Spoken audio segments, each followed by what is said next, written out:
はい、皆さんこんにちは。いや今日もスペシャル対談のお時間です。今日のスペシャルゲストは中谷真一さんです。よろしくお願いします。よろしくお願いします。中谷真一さんといえば火付真嗣、それでやっぱバーンと有名になったというか。そうですね。それまではどういった活動っていうか何をされてきて？それまでは英語関係の仕事でしたね、はい、80年代ですけども英会話講師とかあとは通訳翻訳とかやってたので、はい、ずっとその仕事の道で行くのかなと思ってたんですけど、はい、火付真嗣が当たったというかブレイクしちゃったので。それはたまたま自分で研究とかされてたんですか？80年代後半ってバブルだったんですよ、日本っていうのは。異常な狂乱状態だったんですけど、私はそういうのに一切興味なくって、この世の真理みたいなものを求めてたんですよ。わかります、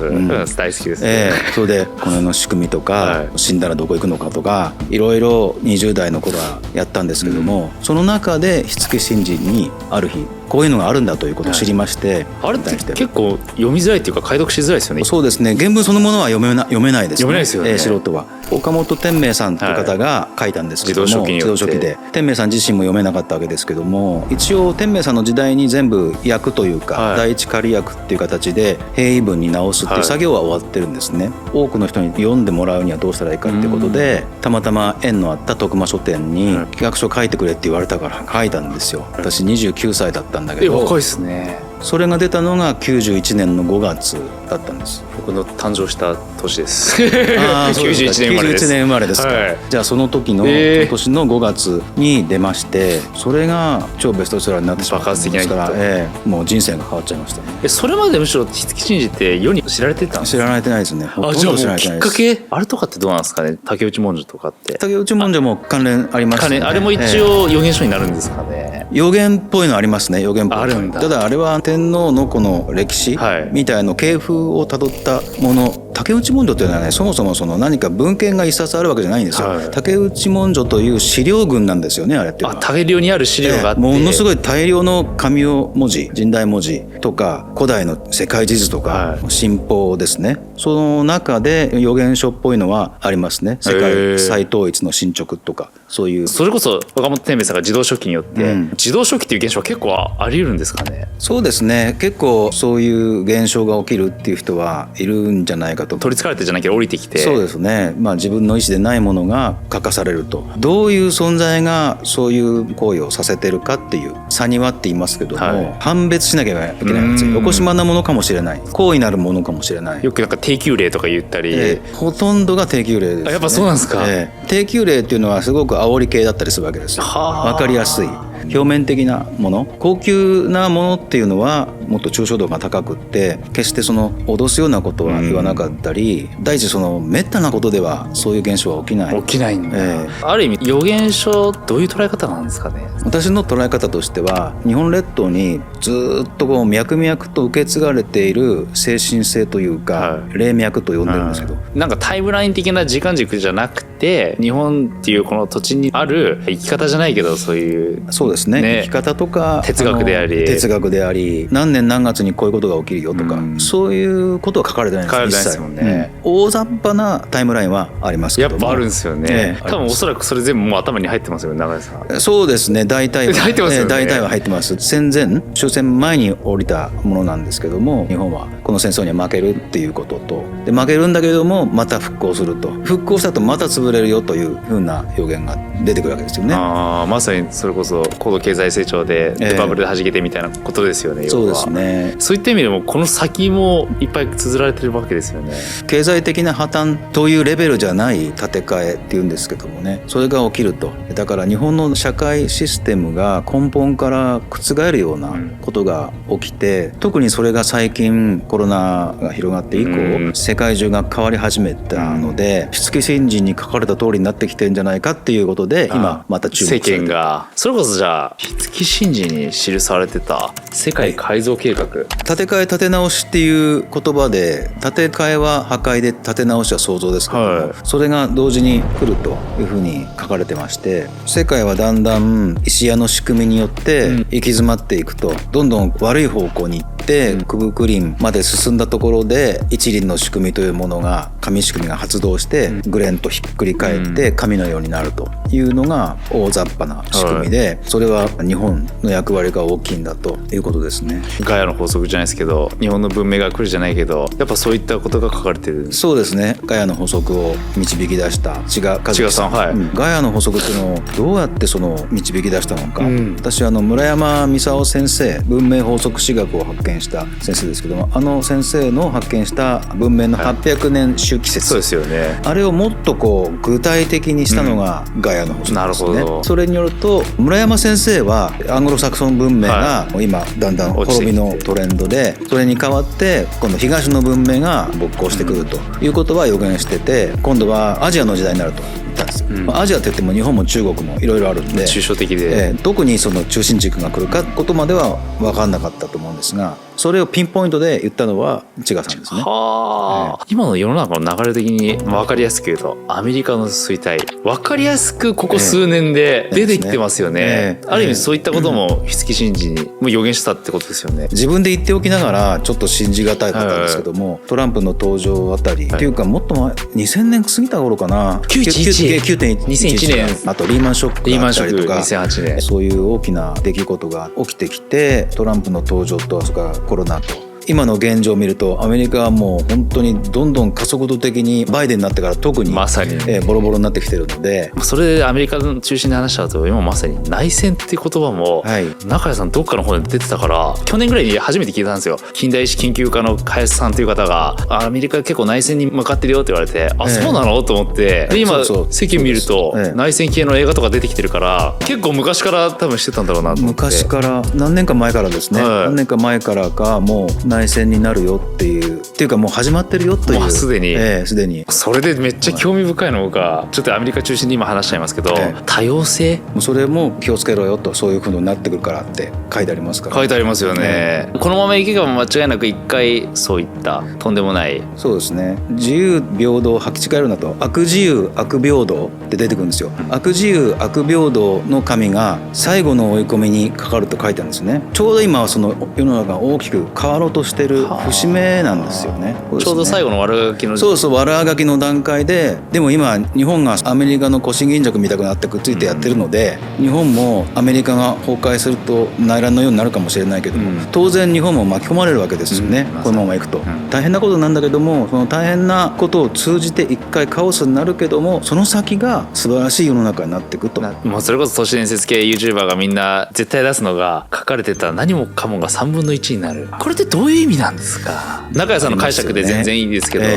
それはやっぱり人口調整、やっぱそうなんですかね。何もかもだから人間だけじゃないのかもしれないですけど、いろんな今生物自体が絶滅危惧種がどんどん増えていっている、いろんな種がですね淘汰されていってるなと、人類という種も淘汰されていくんだろうなと、やっぱそこには選別があるんだろうなと思いますね。中谷さん的にはおそらく来ると思います。もう始まってると思う。もう始まってる。いわゆる石屋の人たち、今の言葉で言うとディープステートとかグローバリストとかいろんな言い方がされますけども、金融資本家たちとか、そうですね、その方たちが意図的に人口調整、それはもうずいぶん前から私も聞かされてるんですよ。地球の人口が増えすぎてると、地球にすごく負荷を与えてすぎちゃってるから、これ間引かないといけないと。エイズ作ったり SARS 作ったりしたけども、なかなかうまく減っていかないと。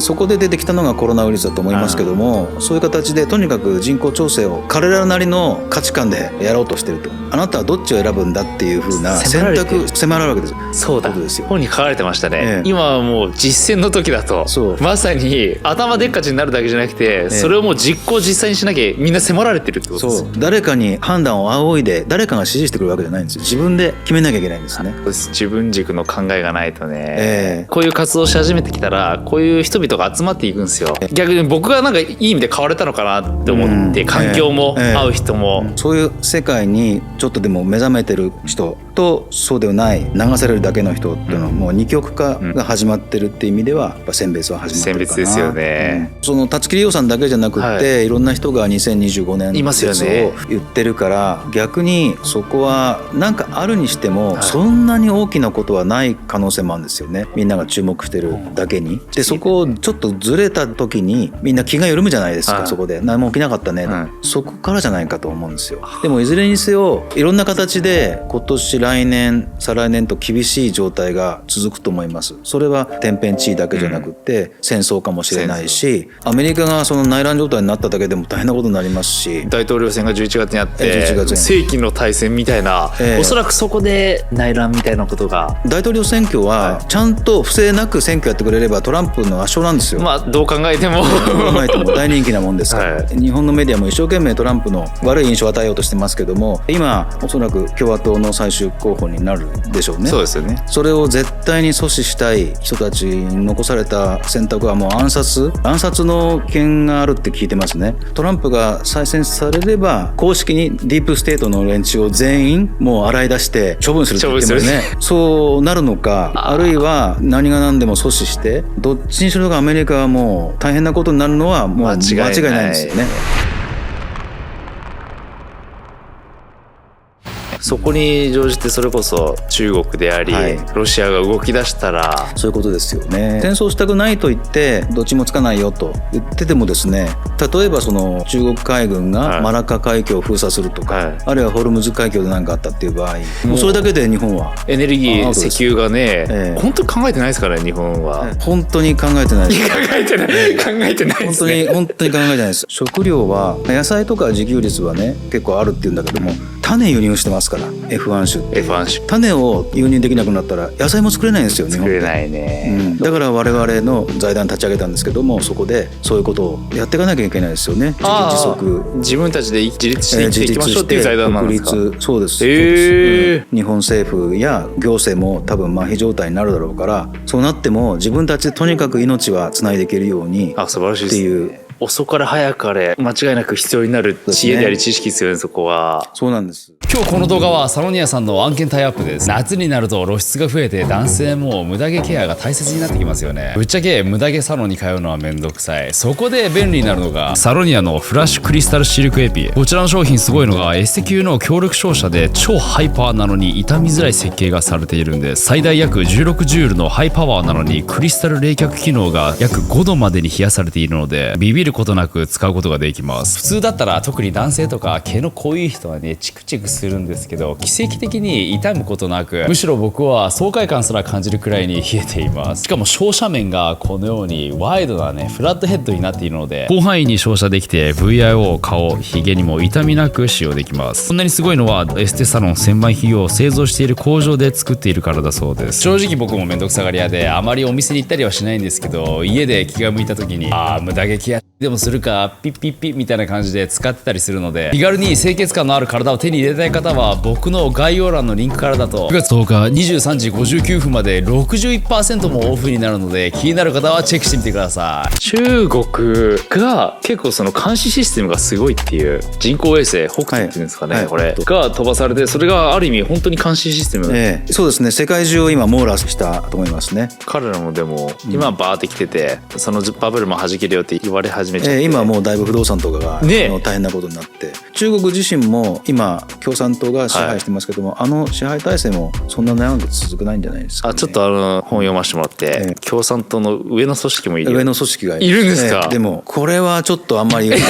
ダメだと思いますけどね。これ言えないですか。本にはちょっと書かれてましたけど、私も詳しい実態は分かんないです。でも中国共産党を監視する組織っていうのがあって、中国っていろいろ秘密結社多いんですよね。その中でも一番最大の秘密結社っていうのがってやつなんですよ。これがいろんな秘密結社を統括していると思うんですけど、中国内での、そうですそうです。とそれから知っておかなきゃいけないのは、本に伏せて書いてあったなんちゃらの花っ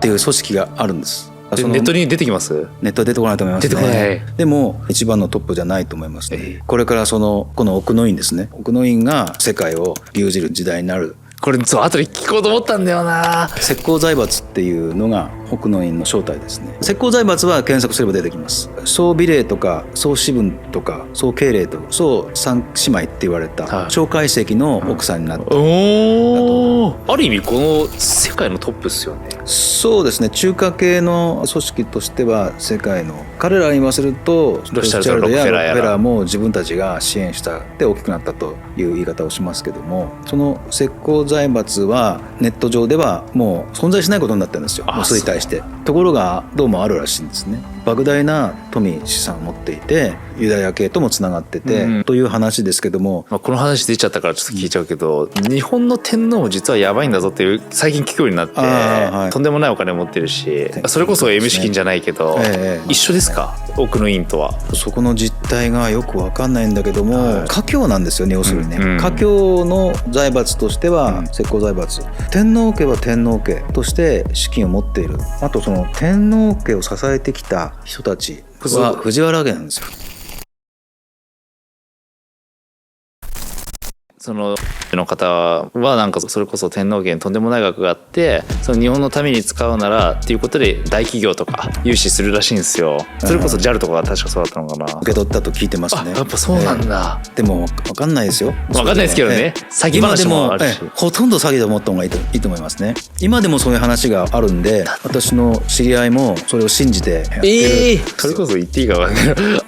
言ってましたもん。私の元にも怪しいの来るよって無資金とか言って。それはもう昔からありますからね。あるんですね。これも言えないけども、日本政府に調査室ってあるんですよね。日本の CIA みたいなものなんですけども、数人しかいないそうなんですよ。その人とも私会ったことあるんですよ。その方も言ってましたけど、毎年やっぱそういう軽単位のお金がいよいよ出るとかなんとかって情報が時々入るんだって。だから一応情報は持ってるみたいですよ。表に出てこない資金っていうのは母外資金って言われてるんですよ。M 資金とかいう言い方もあるけども、帳簿外の資金、世界中に流通しているお金じゃない帳簿外の資金の方がはるかに大きいと聞いてますね。それが時々ポッポッと出てきて、オリンピックなんかちょっと出てくるみたいですよね。大統領選挙と同じじゃないですか、年がやる年が。あれちゃんと意味があってやってるんで、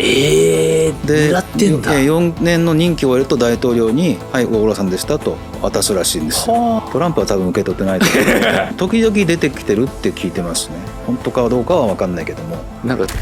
さんが言ってたのは八景って言ってた。八景とは聞いてます。それはもう同じなんだ。八景っていう数字は90年代から聞いてます。出回ってる話で、分かんないけどね、分かんないけど、どうやってそれを八景だと試算したのかなっていうね。何の単位で測ってね。そうなんですよ。なんかそこで言うと、ユダヤって今後どういった立ち位置になると思います？ユダヤと一口に言っても、白人系のアシュケナと、だから日本が手を結ばなきゃいけないのは本来のユダヤ。五木真嗣にも最後の最後では日本とユダヤが手を結ぶと出てきますので、フリーメイソンのマークでしたっけ、あれがそのことですか？その丸に点でしたっけ？それもそうですね。手を組んでそれも象徴してますね。そういう時が来るのかもしれないですよね。ここでも失われた十部族のこととかを取り上げたりされました。ちょいちょいしたりしてますね。そうですか。あれも世界中でいろいろ調べてるじゃないですか。国で調べてますんで、調査機関というのはアミシャブというのが世界中調べていて、日本にも来てるし、丹後のこの神社の浜辺宮司とも会って話しましたけども、いろいろ調べてるんですよね。それ世に出したいですね。出てます？本当のそのユダヤとのつながりの部分は。どこまで出てるのかな。出てる部分もあるとは思いますけども、そこまででも扱われないのか。イスラエルとしては相当もう何十年も前から調べてますので、結構掴んでると思いますね。日本とユダヤって似てる、通じ合うところがあるんですよ。ユダヤもなんかやっぱり精神的な部分が大きいし、直感力とかですね、優秀な民族ですから、日本と違うんだけども違う者同士で通じ合えるところもあってですね、向こうはとにかく日本のことをよく調べてんだ、いっぱい十種族も来てるって話で、キリストもやっぱどうなんですかね。あれはね、何かしらのユダヤ民族の人たちが渡ってきているってことはイスラエル側も認めてますので、痕跡はあると。確かに。ただイエスが来たかっていうと、それはちょっとわからない。わからないよね。青森のイスラエルなんか行きました？行ってないですね。行ってないですか？行くとイエス・キリストの墓と弟のイエス・キリストの墓とあるんですよ。あそこもイスラエルの調査機関がもう随分何十年も前から調査してます。あとモーゼの墓も日本にあるんでしたっけ？日本のね、宝達山ってところにありまして、ちゃんとモーゼパークって出てきますから、そんな大々的に本当に都市伝説っぽいじゃないですか、モーゼの墓なんて。ところがそこを訪れたのはマッカーサーなんですよ。マッカーサーは厚木基地にパイプ加えて降り立ってるじゃないですか、その後何をしたかっていうと海軍の水攻車跡に着くんですね。今でもありますけども、その次かその前か分かんないけども行ったのが石川県の宝台山、でモーゼの墓にお参り行ってるんですよ。それは本当です。表に出てるんですか？それ写真も残ってると思います。ということはマッカーサーはその話を聞いて確認しに行ったと思うんですよ。でもそれって竹内文書なんですよ、それが出てくるのは。竹内文書にそれが出てくる。出てきます。ちょっとマッカーサーの話が出たから言えないと思いますけど、マッカーサーとね昭和天皇がやってる間のカーテンの裏にいたって本に書かれたオーナーの存在、それが94代95代奥の院の。そうですそうです。見取り図みたいなのもあります。カーテンがこうやってここに座ったんだみたいな。あるんですか？昭和天皇とマッカーサーがここに座ってとか、自分の命がどうなってもいいから国民を救ってくださいと、マッカーサーは許すからっていうようなことをアドバイスしたんだよっていう。とんでもない権力者っすよね。五木真嗣といえば弥勒の世、それはシンプルに弥勒菩薩のリンクしてるんですかね。やっぱそうですね。やっぱり弥勒っていうのは弥勒菩薩から来てるから弥勒なんですけども、弥勒菩薩っていうのは伝説によると56億7000万年後に衆生を救済するために降りてくるっていうね。それって西洋でいうメシアみたいなもんですよ。まさにそうなんですよ、救世主ですよね。だからそこに絡めてというか、大本親友からの五木真嗣に至る予言もまさに建て替え建て直しなので、そこでその弥勒の世っていう言葉が出てきたんだと思うんですね。でももう始まってるんだろうなと思う、その大転換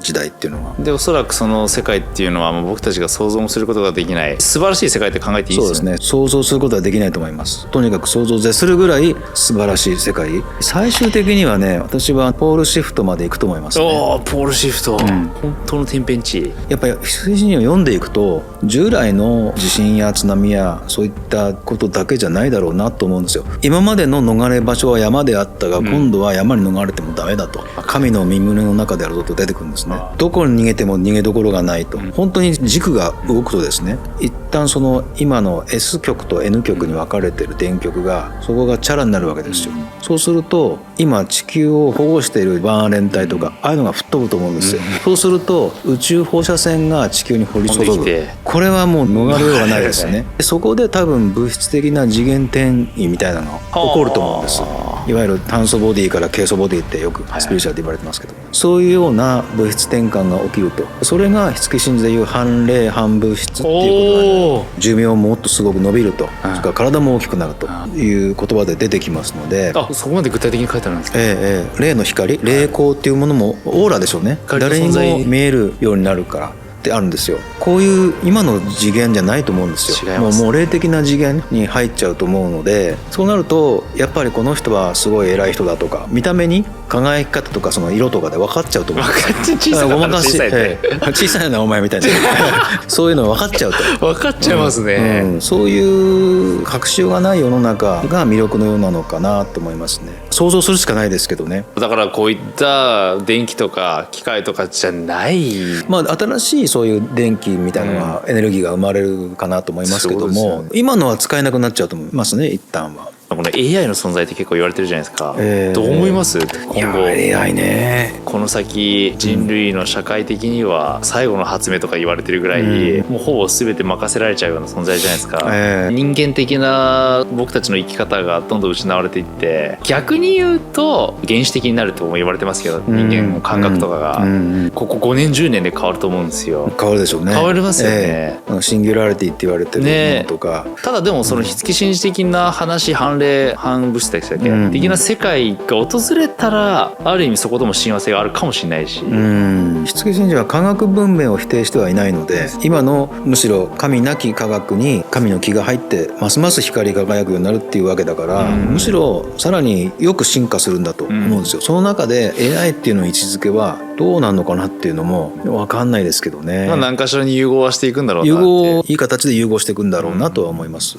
天皇制についても語られてましたね。五木真嗣にはね、天皇って言葉は2箇所しか出てこないんです。神武天皇っていうところで2回出てくるだけなんですね。であとは全部天子様かスメラミコト、天津棺スメラミコトなんですよ。これはもう火付神事のもう根本的な部分なんですけども、弥勒の世というのは無秩序な世界じゃないんだと。天使様を中心にみんなが一つにまとまると出てくるんですね。ただそれが今の皇室から出るのかどうかっていうのは、それはちょっと何とも言えないですよね。ただ火付神事には天使様が世界のその中心になるということと、竹内文書にも世界再統一の進捗っていうのがあって、スメラミコトが再び世界を統一するっていう予言があるんですよね。やっぱりこの世は結局学びの場なんですよね。こういうすごい変化する時代に生まれ合わせた、しかも日本人として生まれたっていうね、そんなに肉体上のいろんなしがらみとかにとらわれない方がいいと思いますね。もっとこう大きな永遠のその時空のね、を視点にして、今自分は何ができるかなって考えた方が可能性広がりますよね。地球がある意味そういうアセンションじゃないけども次元上昇して生まれ変わってくれれば、宇宙のいろんな同胞たちが待ってるみたいだから、今度地球だけじゃなくてそういう方たちとの交流とか交流であり宇宙時代が始まるわけだから、耳っちいこと言ってんじゃなくて大きなね心で。いや行きたいねそこ。未来は上がると思います。財団でも講演をねいろいろしてるんですけども、最終目標は宇宙連合に加盟することなんですけど最高じゃないですか。ある知り合いがですね、宇宙連合の人に会ったんですって会ったら、宇宙連合の人はそんなに友達になりたいタイプじゃないですって言われて宇宙の法則とかルールみたいなのにすっごいうるさいと、ガチガチな感じでするので、私は宇宙連合の人とあんまり友達になれるような感じはしないって言うんですね。それ人間ですか普通に。人間なんでしょう。まあ次元、肉体次元はもうちょっと高いのかもしれない。ものすごい科学文明は発達してるんですって。僕の夢ですよそれも。どっかの種族と交信する地球代表じゃないけどみたいなので、そんなんもう早くそういう世界になってほしいですね。でも近いと思いますね。近いですか。もし呼ばれたら一緒に行きましょう。ぜひぜひ行きましょう。宣伝したいこととかってあります？この今玉浦って出してますけど、これは今年いっぱいで終わってしまうんですね。そうですよ、確か終わってしまうんですね。終わってしまって、アノアスっていう財団に活動が移行するんですけども、会員に最終呼び込みというか受け付けていて、今入ってくれれば結構安いんですよ。今年は。来年からは大幅に上がっちゃうので、そうなんですね、一般にオープンするときに、興味ある方はぜひ今のうちにって感じです。今のうちに、そうですね、ホームページから見てもらえばいいと思います。出しておきます。はい、あとは火付神事詳しく知ってみたいっていう方は、完全ガイド&アップデートっていう本を最近リニューアルで出したんで、それを読んでいただくと全貌が分かりますね。ちょっとどっかの対談で聞いて深いなと思ったのが、結局火付神事って何かをしろっていうわけでもなく、ある種鏡みたいな存在で、自分との問いじゃないけど深く掘っていくとそういったことが書かれてる。そうですね。御霊相当に取れるってあるんですよ。御霊相当に人によって受け止め方が変わってきちゃうってことか。それに人生上のその経験の積み具合でも、同じものを読んでてもまた変わってくるんですよね。20歳の僕が読んだのといろんな知識を蓄えて読んだ僕は確かに捉え方が変わって、ちょっと響き方とか変わってくるんですよ。だからそういう不思議な文章なので、その原点を読んでみたいという方は漢訳火付神事っていうあれを読んでいくのはなかなかレベルが高くないと読めないかなと思いますけども、それでどう響くかが本物だから、その時の真実ですから、結局言っちゃえば答えは人の数じゃないけど、あるって感じですよね。あるってことですよね。やらなきゃいけないことも千差万別なので、だから逆に言うと組織化できない教団みたく、きっかけになりますよね。きっかけにはなりますよね。ヒントというか。了解です。いや今日はありがとうございました。こちらこそなかなかやばい話ありがとうございました。また呼んでいただければ、その時マジですか。その時のなんか嬉しい。ぜひ僕は本当に気軽に人呼んで、どうぞいろんな人と食事とか結構するので、ぜひ何かあったらよろしくお願いします。こちらこそよろしくお願いします。いや今日は長い間本当ありがとうございました。どうもありがとうございました。